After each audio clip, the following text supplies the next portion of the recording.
From WNIN News, this is the Friday Wrap.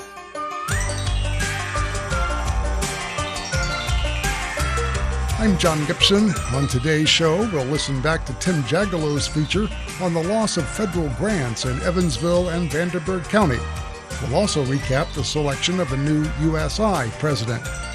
Our Kenton McDonald speaks with Indiana Public Broadcasting's Ethan Sandweiss about a recent FBI search of an IU professor's residence. We'll chat sports, and the Arts Council's Caitlin Bentley joins us for the Weekend Notebook. The Friday Wrap is next on WNIN FM with support from Indiana Public Broadcasting stations following the news from NPR.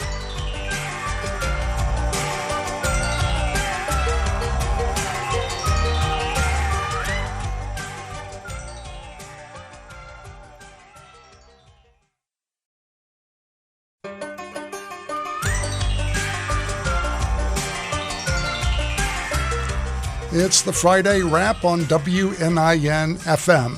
I'm John Gibson. Thank you for joining us on this rainy Friday in the Tri-State.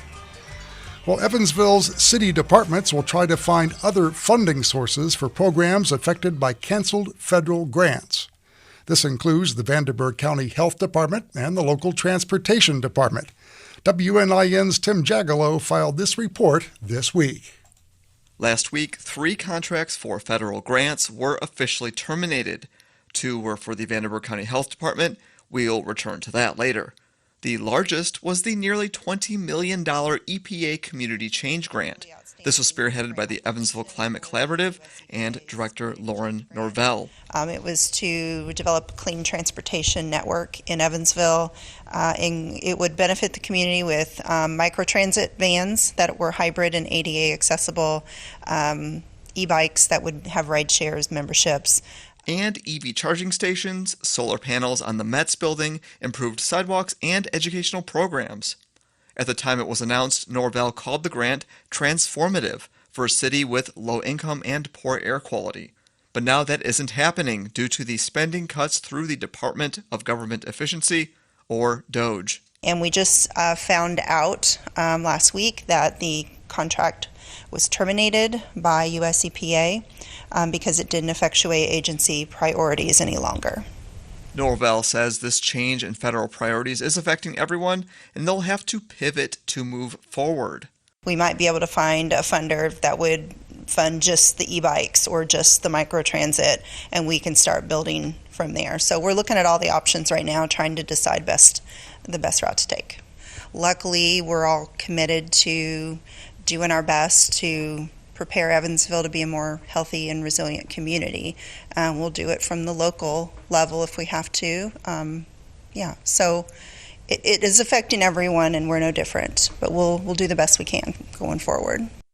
Other low-hanging fruit for other funding sources could be the $2 million project to install more EV charging stations. The largest single part of that grant, though, was expanding Mets Micro citywide for $10 million, which was set to begin now. Transportation Department Executive Director Todd Robertson says via email that they're in a holding pattern and searching all options. The Vanderburgh County Health Department had a $529,000 immunization grant terminated, says Department Administrator Joe Grease. And that included money for staff. We had 3 individuals included in that grant. Also supplies. We also used that money to purchase new vaccine refrigerators and freezers to make sure we're storing all of our vaccines appropriately and correctly so that we can use them over time. They're not wasted.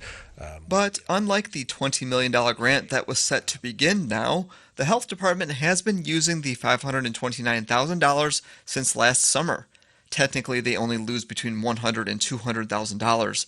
They can keep those freezers, but they have to plan for a much smaller $38,000 grant for 2026. The other health department grant was the $50,000 Produce RX grant to fund fresh produce for families on the Healthy Lifestyles program. Grease says with some searching and a little belt tightening, both those programs can probably carry on without the grant. grants are very important to local health departments, at least ours. We have about a $11 million budget total. $4 million of that comes from local property taxes and local resources.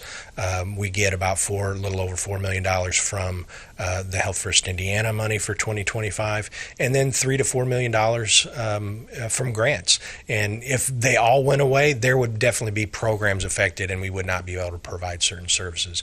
Right now, it's just a couple that we're able to manage and pivot on. For WNIN News, I'm Tim Jagalow. And Tim joins us live here in the studio. Tim, as always, thanks for helping out. Oh, no problem, John. All right.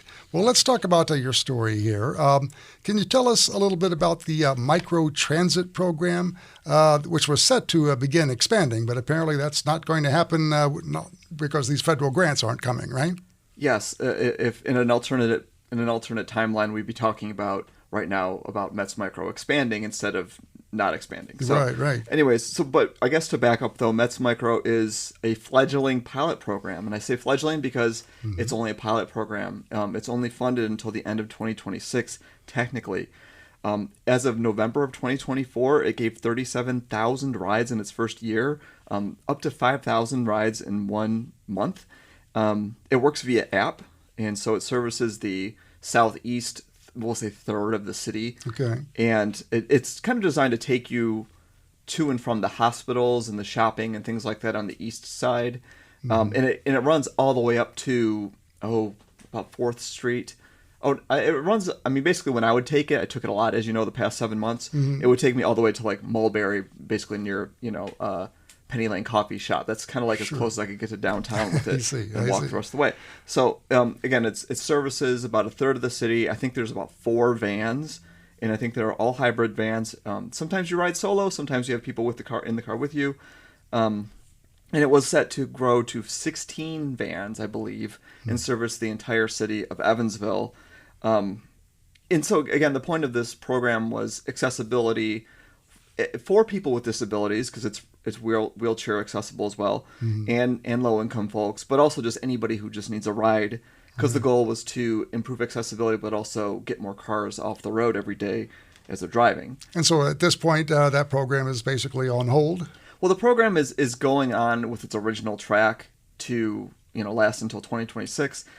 Prior to that grant announcement, the Mets had been talking about a public-private partnership to maybe grow into another neighborhood, to expand service a little bit, to go more northward or something. But right now, again, as I mentioned in the story, in a holding pattern, looking at all the options with what they can do.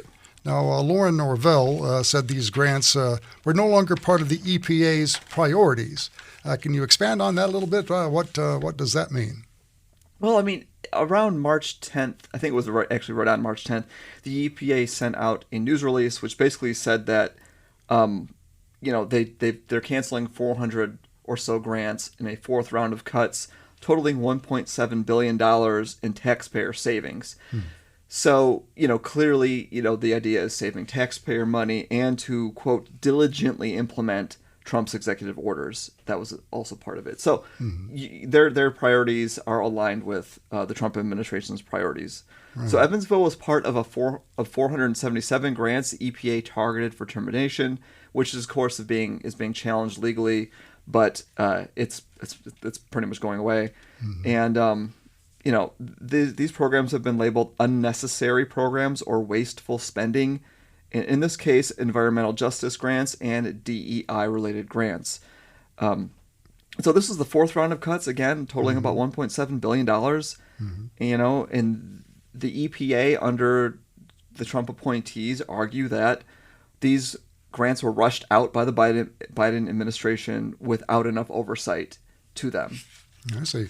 Well, now you mentioned environmental issues.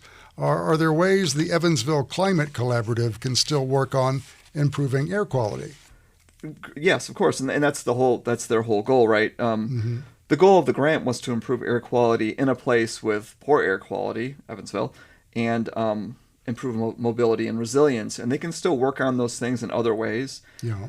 Fleet greenhouse gases, with fleets, they're responsible for about 15% of greenhouse gas emissions in the city, according to the Climate Collaborative. And so an ongoing effort are going to be municipal fleet audits. And so they're going to identify and prioritize vehicles that could be flipped into an electric vehicle or alternative fuels and transition that way to lower fuel costs, lower fuel emissions, gas emissions, and ongoing maintenance costs. And this is a partnership with the Drive Clean Indiana for this.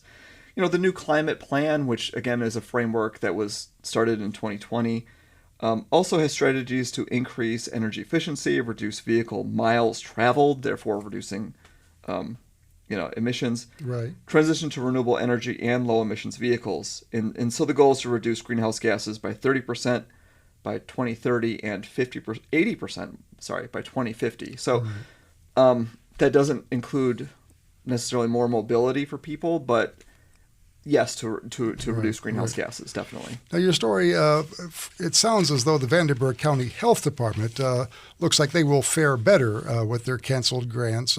What will, if anything, be affected there? You mentioned they seem to still be in good shape with vaccines? Yes, and basically, and I think the big part of this is that when I first heard that $529,000 vaccine or immunization grant was canceled, I thought they lost $529,000.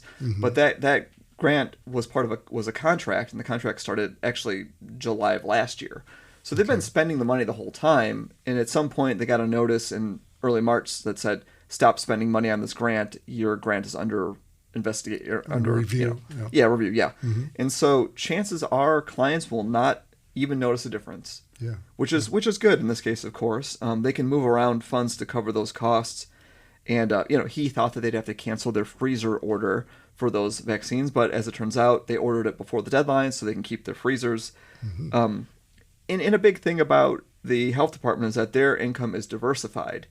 They've got a lot of funding streams from different directions. And a lot of grants. And so they're not as hurt by a single grant or two being canceled. It's easier for them, but again, METS Micro is a pilot program. They have one funding source at the moment, I believe, and so it's not as easy for them to pivot. Sure. Well, anything else to add that we haven't touched on here? Well, regarding this one, of course, there's a lot to it. He did say that the Indiana Department of Health was really hit by federal reductions, and so I don't know who that's going to affect, but it's probably going to have an impact. We will certainly keep an eye on all of that. Well, Tim, don't go anywhere because we're going to listen to another story you filed this week. The University of Southern Indiana has appointed current interim president Steve Bridges to the position of president. As WNIN's Tim Jagalow reported, it's the first time an alumni has served as president. In a unanimous vote, the USI Board of Trustees have ascended 36-year employee Steve Bridges to the top administrative spot on campus.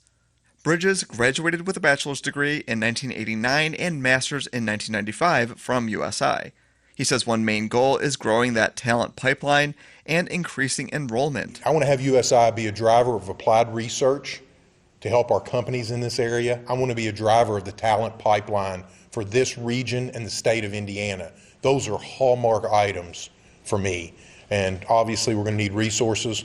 We'll be going to the legislature asking for help. They've been very supportive of us, and we'll be asking. He says USI is well positioned regarding funding and supporting a diverse student body in a time when diversity, equity, and inclusion, or DEI programs, are being closed on college campuses across the country.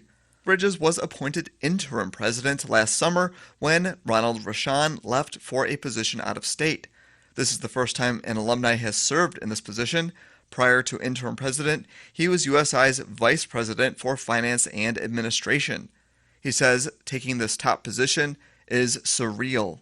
For USI, it's such a jewel that I really want to offer many opportunities for our students and internships to help the business community, to help themselves. And I want to provide a lower cost education, but high quality, and high quality is so important. As permanent president, he says he's excited to carry on strengthening relationships with local businesses, industries, and regional school districts. Bridges was selected from a candidate pool of 100. For WNIN News, I'm Tim Jagalow. And Tim is still with us here on the Friday Wrap on WNIN. Well, Tim, as we mentioned, Steve Bridges, he was the interim president. He's now the president. I guess he gets to hit the ground running, you might say. Tell us a little bit about basically what a university president would do. And I asked this at the news conference, and I often ask the very, very basic question, which is, what do you do? Mm-hmm. And he said essentially he's responsible for everything on campus. The buck stops with him. He's responsible for working across all kinds of departments to improve them, like working on the academic side, the student affairs side, athletics, marketing, and even work at the state level with legislature. And, and work with individuals to foster resources and work on, his vision for the college. Now, we mentioned he hits the ground running. Basically, at this point, what is on his plate? Well, I think he mentioned the transition to Division I athletics. Right. And apparently that's a big deal. Sure. And there's some hiring that he needs to do, that they need to do. They need a legislative person to advocate in Indianapolis for USI. They also need a CFO, Chief Financial Officer. That position's open. One of his first goals is just increase enrollment, which I think if you ask any college president that's usually the first goal. Mm-hmm. He wants to work with local businesses and local school districts to keep the talent pipeline going and also make sure it's updated and that they're supplying the talent that local industry needs. Right. And, he wants to keep that cooperation going because that's one thing he started previously and he's very proud of, which is working with the talent, working with local industry. Sure. Well, now, as we all have heard, universities are being forced to close down their diversity, equity, and inclusion efforts or risk losing federal funding from the Trump administration. Did Steve Bridges say anything about that? Well, actually, Alex Mendoza, who's the news editor at The Shield, asked a great question, which included that, but also included the idea of censorship and safety on college campuses. Mm-hmm. And Bridges said that they have to follow the law in all aspects, but he said that he used the term well-positioned again regarding this question. They still have concerns with everything at the state and federal level, but they don't have a DEI officer technically or a DEI office. He said that overall they try to work with all, to make all students feel safe. They've had a student multicultural center for 30 years, which they just recently celebrated. Right. And so they support, working with all students to make them all feel comfortable, but there may not be like a centralized effort. I think they've added an extra layer of care when it comes to international students and international travel for faculty. Mm-hmm. So they've talked to immigration attorneys regarding this thing, and they're trying to keep on top of travel changes for their students and faculty. I see. All right. Well, Tim, anything else to add regarding the new president at USI? I did ask him. Essentially, the rude way to say it is, why should people care if they don't go to USI? Mm-hmm. And it's always noteworthy when there's a new president for a university because they're all very important. Mm-hmm. But he said that basically USI is built of the business and local industry, and so it's going to help to strengthen the educational relationships and strengthen industry in the community, and that's one thing that's important about a USI president. Yes, indeed. That is WNIN's Tim Jagalow. I reported this week on the selection of Steve Bridges as the new University of Southern Indiana president. As always, Tim, thank you so much. Thank you, John. Good to have you here. Well, coming up on the Friday Wrap, we'll have some more stories from the past week, including the rain, which seems to keep coming, and another chance of severe storms tonight. We'll bring you up to date on all of that when the Friday Wrap continues on WNIN FM.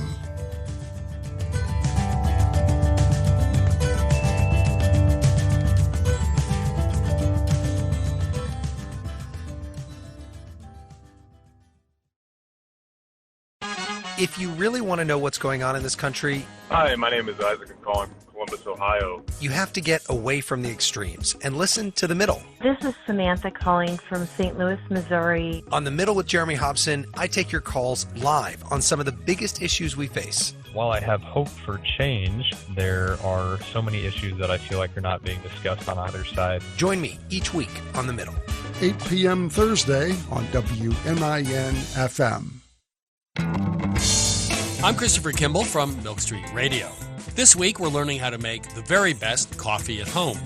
I'm interested in everyone's coffee being a little bit better. So those tastes improvements, they have to be meaningful and noticeable to just about anybody. James Hoffman on the perfect cup of coffee. That's coming up this week on Milk Street Radio from PRX. Milk Street Radio airs at 1 p.m. Saturday on WNIN FM. You hear it all the time. I would do anything for you. Anything? Nice sentiment, but words are cheap. So the next Snap Judgment, Oscar winner Lupita Nyong'o puts it to the test. For you, anything. Snap Judgment, storytelling with the beat. Do not miss it. Snap Judgment airs at 5 p.m. Sunday on WNIN FM. Support for WNIN comes from listeners like you and from Nob Hill Tavern, celebrating more than 80 years in business in historic Newburgh, offering private event and celebration space at the Nob Hill House. Details on Facebook at Nob Hill House.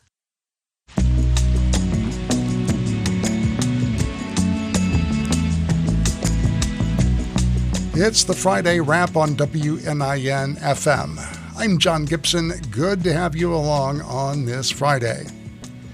Well, forecasters are again raising the risk of severe weather in the Evansville area. The National Weather Service has placed the tri-state in a level 3 or enhanced risk of severe storms tonight. That's up from an earlier level 2 risk. With showers and thunderstorms in the forecast throughout the day, forecasters believe the more widespread threat looks to be tonight.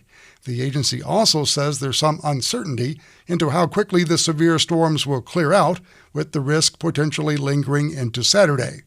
Dangerous flash flooding remains a concern, with the greatest impacts anticipated tonight through Saturday night.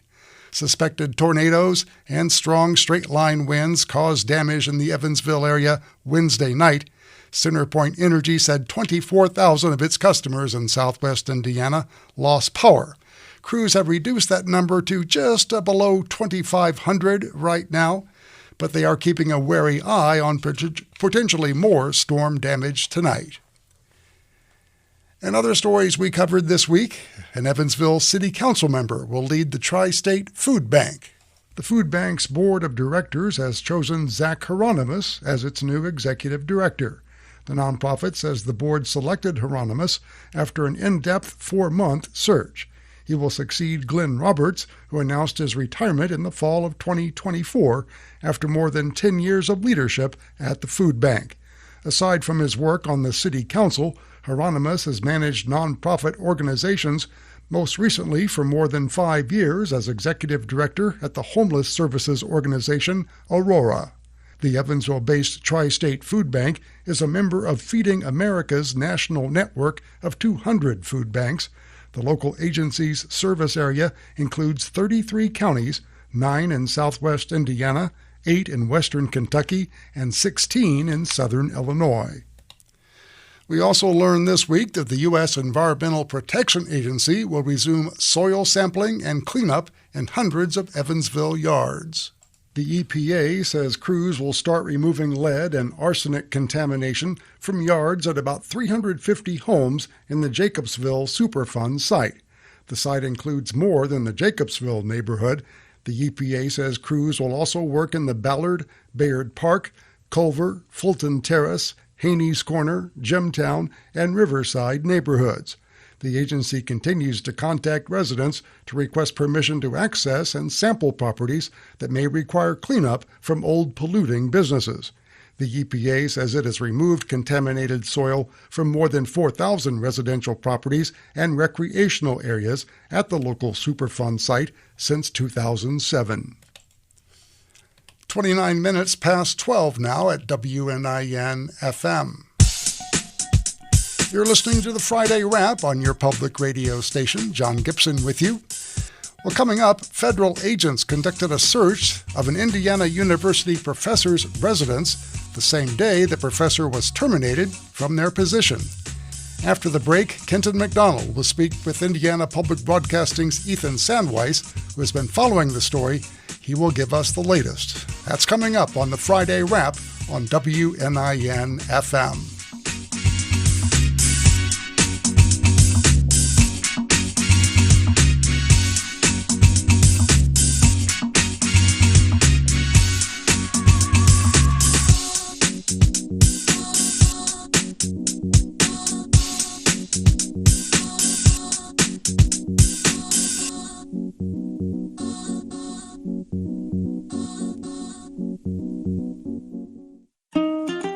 Jenny Scheller is a home-based baker from Posey County. She taught herself how to make those dainty, colorful sandwich cookies called macarons, and she launched her baking business with them in 2024, selling at local street markets and online. I'm Peggy Pirro, inviting you to join me for a conversation with Jenny about her cookies and her company, The Dainty Flour, on the latest episode of Food From Here. You can find the podcast on Spotify and on WNIN.org. What's cooking at restaurants hand-picked by a noted food blogger? I'm David James, and on 2 Main Street, my conversation with Carrie Steinweg, author of Unique Eats and Eateries in Indiana. We learned where to enjoy Aunt Bee's fried chicken, pasta dishes from Palermo, and a diner featured on the Food Network. Sounds like a foodie road trip. 2 Main Street airs Thursday at noon, Saturday at 11. Presented by Jeffrey Berger Kimrin and the Berger Wealth team at Bayard Private Wealth Management. Support for WNIN comes from listeners like you and from Lumina Foundation, proud to support The Class, a docuseries that follows high school seniors during the pandemic as they navigate the road to college on WNIN PBS or anytime on pbs.org. And we're back on the Friday Wrap on WNIN FM. I'm Kenton McDonald, happy to be joined this week by Indiana Public Broadcasting's Ethan Sandweiss in Bloomington. Good afternoon, Ethan. Hi, Kenton. All righty. So this is an interesting story that you've been covering this week, and I'm sure it's always evolving. I feel like it's like 2 different stories that have somehow connected, but maybe are also not connected, and you can help us figure this out. You've been reporting about the Indiana University professor who was terminated, as well as having his house searched by the FBI on the same day or within a day of that termination. And I hope you can clarify some of the questions here regarding that. So let's start with the IU side of things first. Can you give me a background on who this professor is and why the university says he was terminated? Sure. So this professor's name is Xiaofeng Wang. He is an immigrant from China, but he's been working at Indiana University for 20 years, and he got his PhD in the United States. I'm not sure of his citizenship status, but you have to be at least a green card holder to be a tenured professor.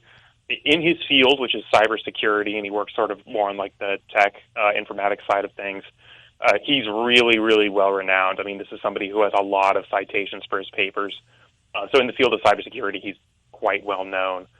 And like I said, he's brought in a lot of grant money to IU, $23 million, according to the webpage that they've since removed. So I have a rough timeline that I've basically been able to reconstruct talking to people about what happened through his involvement with IU in the last couple of months leading up to his termination. So one thing that we've heard from colleagues at Purdue University is that apparently Wang was asked by IU back in December about his involvement on a Chinese grant back in 2017, 2018. It's not that unusual for an American scholar to be, or a scholar at an American university that were working on a grant with scholars in another country, like China even. But the investigation that was later opened in March was into this sort of allegation that maybe Wang did not list himself as a principal investigator for this particular grant, which means, somebody who was leading it, or he failed to disclose some of his co-authors. Based on what I've heard from professors, that in itself is sort of a minor academic research misconduct. It could be indicative of something bigger that I'm not aware of, but certainly on the face of it doesn't seem like something that would warrant an FBI investigation. So Wang begins being investigated by IU in March. He's put on academic leave in the middle of March, which is pretty standard for these research investigation things. It's paid leave. It's just to make sure that he doesn't interfere with any data or information the university might need for its investigation. And then on March 28th, the day when the FBI and Homeland Security search his homes in Carmel and Bloomington, the IU Bloomington provost sent him an email that he's been terminated. That's unusual because even when there has been some kind of criminal misconduct, and Wang has not been charged with anything, the university still has to go through certain steps to terminate a tenured professor, and it doesn't look like they went through those steps here. All right, I want to ask you about the FBI stuff here in just a minute. Has the professor or any of his representatives commented on his firing at this point? Yeah, so his colleagues in computer science have spoken up, asking that the university bring him back, reinstate him, and put him through the regular investigation process that would lead to a firing or, lead to not firing, as the case may be, for Wang. Colleagues at the AAUP, that's the American Association of University Professors, it's a organization with local chapters that sort of represent faculty members from like a labor standpoint, have advocated that IU rehire him. They're asking for more transparency from the university as well. Basically, what the colleagues are saying is not, we think Wang is totally 100% innocent of everything. What they're saying is the university is not telling us what they believe that Wang is guilty of. We're not sure that this investigation is actually concluded, and it looks like process was violated when he was fired. Okay. We're talking to Ethan Sandweiss from Indiana Public Broadcasting Station WFIU in Bloomington about the Indiana University professor who was terminated along with having his house searched by the FBI. Let's talk about the FBI search now. Why is the FBI, or why did they search his house, and is that connected to the termination at IU? Based on the timing, it feels like it has to be. Of course, feels like it has to be doesn't necessarily count for a lot in journalism, but everything seems to be indicating towards that. So we don't know much. One of his colleagues on the legal side of cybersecurity has already filed a motion to release those search warrants that the FBI obtained. But, of course, we don't know if a judge is going to grant that motion. We also don't know necessarily if Wang's lawyers want that motion to be granted for various reasons. But one thing that scholars in cybersecurity have pointed out is there's some similarities between this case and a case that happened 4 years ago. There was a professor at MIT named Gang Chen who the FBI charged with wire fraud for not disclosing a $19 million research project with a university in China when he applied for funding from a federal agency. Okay. So in that particular case, in Chen's case, the president of MIT went to bat for him, stood up for him, said the funds were going to the university, not the professor, and federal prosecutors ended up dropping those charges. And it turned out in the end, this wasn't even necessarily information that he needed to disclose to get this grant he was applying for in the first place. So that's a parallel some people are drawing, but they're drawing it still in this kind of absence of information. All we really know is the stuff that I've already said, and a lot of that is, pretty much all of that is stuff that came from colleagues, came through the grapevine. Like I said, FBI is saying nothing, and the university is saying nothing. So all we can do is look at these older cases and sort of try to draw parallels. Ethan, is there anything that you're looking for or expecting to come out next to move this story forward, or to give you any more information as to what's going on with this matter? Sure. Well, without playing all my cards, I think probably the next big drop of information, if it's coming from any official sources, is going to be when those search warrants get unsealed, because they have to say why the FBI had a compelling reason to search his house. If Wang's lawyers decide that they are going to go on the record about anything, that could also be a big release of information, but we don't know when that would be. And it does not seem likely, at least for now, that IU is going to say anything, because as one professor who I spoke with said, if the investigation did turn up some wrongdoing, chances are IU would probably want to be pretty quick to, explain why they were justified in taking the actions they did. Just to kind of step back a little bit here, this has been an interesting academic year at Indiana University with their connection to all these different international relations, if you want to call it that, or being in the news for various reasons. What's the general feeling or vibe around the campus with this latest thing at IU? Well, so far, IU has been lucky in terms of sort of dodging the bullet when it comes to some of the visa revocations that students have faced at other universities. I think of like the 300 that have been announced so far. IU hasn't found any at the university. I don't know how long that's going to last. There's certainly a climate of fear here. It's not unique to Indiana University. I think this is something that academics, especially international scholars and students, are really feeling everywhere. And basically because so little information has come out about this one case in particular, I mean, look, it could be, again, he's innocent until proven guilty. It could be that there's a compelling reason, why all this needed to happen, a legal reason. But, considering the unprecedented events going on at the national scale, I think people here really are inclined to kind of believe the worst until more information comes out. Yeah. Ethan, thanks as always for your time and great reporting on this, and we'll look forward to the next report that comes out following this that you produce for us here. So we really appreciate it. Thanks, Kevin. All right, that's Indiana Public Broadcasting's Ethan Sandweiss from member station WFIU in Bloomington, and we're back after this break on WNIN FM. I'm Ira Flato. On Science Friday, we wonder about the secrets of nature and meet the scientists finding the keys to the universe, like black hole maven Jan Levin. I think it's really important as a scientist not to put a belief system first. The whole point is to explore the unknown.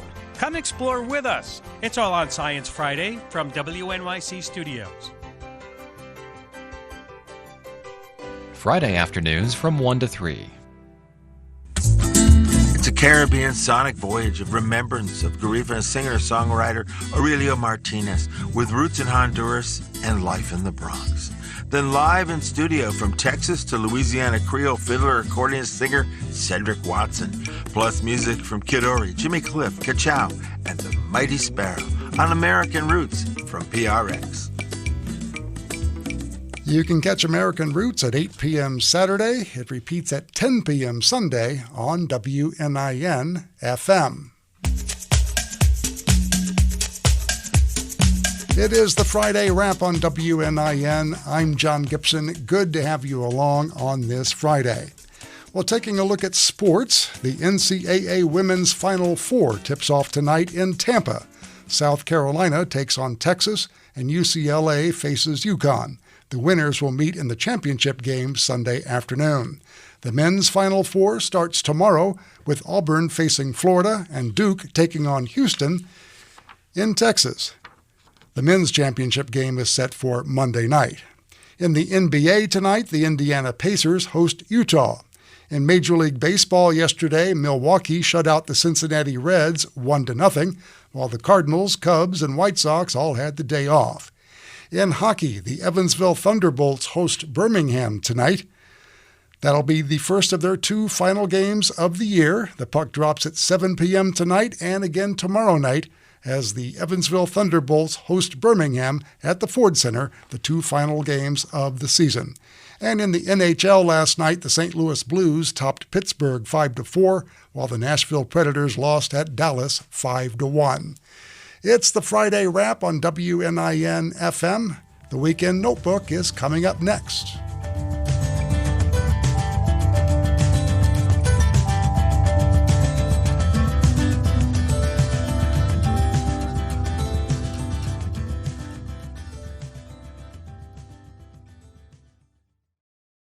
I do have a question. On the next Radio Lab, what keeps you up at night? We're going to ask, what burning questions do you have? Some stupid questions. So here's my question. My question is, how would you feel if I called you a Neanderthal? I think my best guess. Such a complicated question. And we get some not so stupid answers. You just got to know who to ask. It's puzzling. Oh. That's deeply strange. That's on the next Radio Lab. No, we've already done that. You can catch Radio Lab at 3 p.m. Sunday. It repeats at noon Monday on WNIN FM.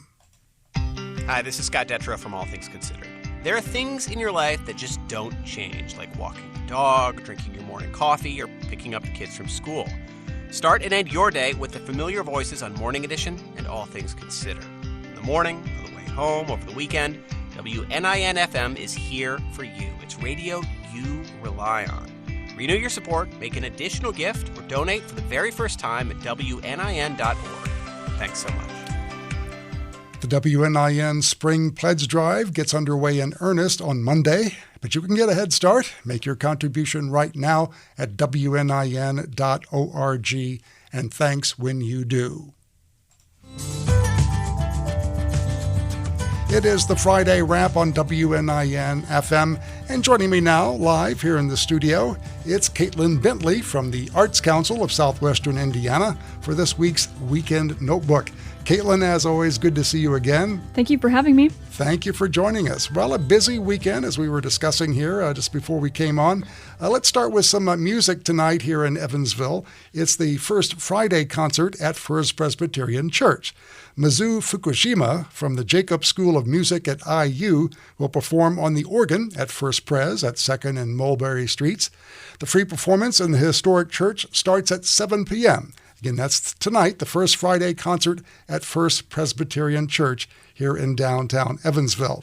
Also happening tonight, it's the Friday night in the Forum. It's the free film series continuing at USI with a screening of the 1997 movie Boogie Nights. That showing starts at 7 p.m. in Forum 1 of the Wright Administration Building on the USI campus. A discussion will follow the screening of Boogie Nights. That's at 7 p.m. at Forum 1 at USI. And I believe we've got some live theater to talk about here. Correct, Caitlin? Yes, there is a play at Stage 2 Productions this weekend called Airness by Chelsea Marcantle. Mm-hmm. This play is about a woman named Nina who enters an air guitar competition, and she thinks winning will be easy, but she quickly finds out that is not the case. So if you want to go see a comedy, there's a showing at 7:30 tonight and Saturday, as well as Sunday at 2 p.m. and 6 p.m. I believe you can get tickets online and at the door. Yeah, that is Stage 2 there on Congress Avenue, 321 Congress, I believe it is. And yes, that should be an interesting show. Speaking of interesting shows, another musical happening here in downtown Evansville. It's the Dueling Pianos at Warehouse 410. The Music City Dueling Pianos will perform tonight and tomorrow night at 410 Carpenter Street here in downtown Evansville. The show starts at 8 p.m. each night. We understand the Saturday show is sold out. Again, that's the Music City Dueling Pianos performing at Warehouse 410 here in downtown Evansville. Well, moving on to tomorrow, Saturday, we've got the Young at Art reception at the Arts Council. And Caitlin, I bet you know a lot about that. Yeah, so this reception is tomorrow from 12 p.m. to 1 p.m. Mm-hmm. This is our annual youth art exhibit for kids in kindergarten through 8th grade. The walls are full, so please come support the kids. We are watching the weather just to double check, so keep updated online at ArtsWin. Yes, indeed. That's always a nice event there. As you mentioned, kids from kindergarten through 8th grade have a chance to display their works in a professional gallery. That's really a nice thing. Again, happening tomorrow at the Arts Council here at 212 Main Street in downtown Evansville. That 1-hour reception starts at noon. Well, here's an event that's not happening tomorrow. That's the Remove, Reverse, Reclaim protest that was planned for the Four Freedoms Monument tomorrow afternoon. That has been canceled due to the weather conditions. Again, that Remove, Reverse, Reclaim event at the Four Freedoms Monument has been canceled. Well, happening tomorrow night here in downtown Evansville, it's the Evansville Philharmonic's season finale, and I believe you've got some details on that, Caitlin. Yes, this is the last concert for their classic series this year, and they're going to be performing Dvorak's New World, which is a great symphony. I very much recommend going to see that. And they're going to have a string trio called Time for Three, and they'll be performing Kevin Putz's Contact. They're a classically trained world-renowned string trio, so it's kind of remarkable that they're here. So tickets are available on the Evansville Philharmonic website, and the show starts at 7 at the Victory Theater. Yes, indeed. That's tomorrow night, the Evansville Philharmonic Classic season finale. And speaking of music, moving on to Sunday now, I believe folks can catch some jazz Sunday afternoon, right? Yes, Boca Lounge is continuing their jazz series, and it starts tomorrow at 2:30 and goes until 5 p.m. The great part about this event is it is family friendly, and there is no cover, so if you want to enjoy some jazz on a rainy day, that is the place to be. Yes, indeed. That's at the Boca Lounge Sunday afternoon. Well, also happening Sunday evening here in downtown Evansville, Matt Matthews will be performing at the Victory Theater. The comedian is bringing his tour to Evansville at 8 p.m. Tickets are available starting at $26.50 plus fees. Again, that's Matt Matthews at the Victory Theater Sunday evening at 8 p.m. I'd like to look ahead to one event coming up after the weekend. Wednesday, Reverso in Concert will be performing at Thrall's Opera House in New Harmony, of course. That's Reverso in Concert, presented by Radar Hits the Road. Though tickets for that program are $20. They're available at indianamuseum.org. Again, that concert happening Wednesday night at Thrall's Opera House in New Harmony.